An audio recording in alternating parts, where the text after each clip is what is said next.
बिस्मिल्लाहिर्रहमानिर्रहीम। एक बार फिर से खुशामदीद मेरे चैनल पर तमाम दोस्तों को।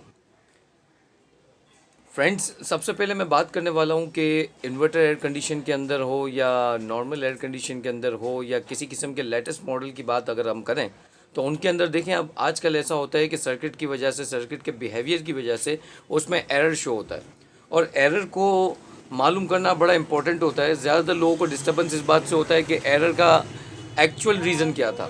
तो एरर का मतलब यही होता है कि वो एक तरीके से शॉर्ट टर्म्स में वो हमें गाइडलाइन दे देता है कि इसमें ये प्रॉब्लम है।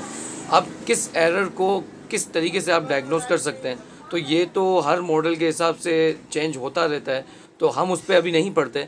हम सिर्फ सिंपल सी बात करते हैं। ये ग्री का इन्वर्टर एयर कंडीशन है। आप इसमें देख रहे हैं आउटर के ऊपर नहीं लिखा हुआ, लेकिन 410 नंबर इसमें रेफ्रिजरेंट यूज़ की जाती है और इन्वर्टर टाइप है ये।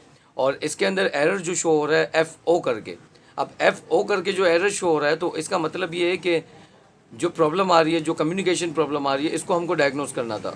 तो जब हमने इस पूरे सेट को डायग्नोस किया, चेक किया, तो आउटडोर यूनिट के जो कनेक्शन होते हैं वो बस्ट हुए थे। यानी नॉर्मली हालत में ये चल रहा था, कूलिंग पे था, और अचानक ये हुआ कि इसने वर्किंग छोड़ दी और आउटडोर यूनिट बिल्कुल शट ऑफ हो गया।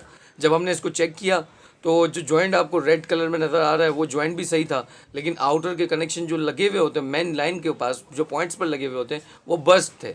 तो मैं आप लोगों को यही बताना चाहता हूँ कि देखें, FO एरर का मतलब कम्युनिकेशन एरर होता है। तो काइंडली आप इस चीज़ को भी चेक करें। जब कभी आपको इस तरीके की प्रॉब्लम को फेस करना पड़े, आप ये लाजमी देखें। मैंने पहले वीडियो अपलोड की थी, लेकिन लोगों को परेशानी हो रही थी, इसलिए मैं अब लैंग्वेज के साथ अपलोड कर रहा हूँ ताकि लोगों के लिए आसानी हो जाए और FO का जो मीनिंग है वो इनको ईजी समझ आ जाए। मेरे चैनल को लाजमी सब्सक्राइब करके रखें, बेल आइकन पे क्लिक करें ताकि अपलोडेड वीडियो का नोटिफिकेशन आप लोगों को मिलता रहे। अल्लाह हाफिज़, अल्लाह निगहबान।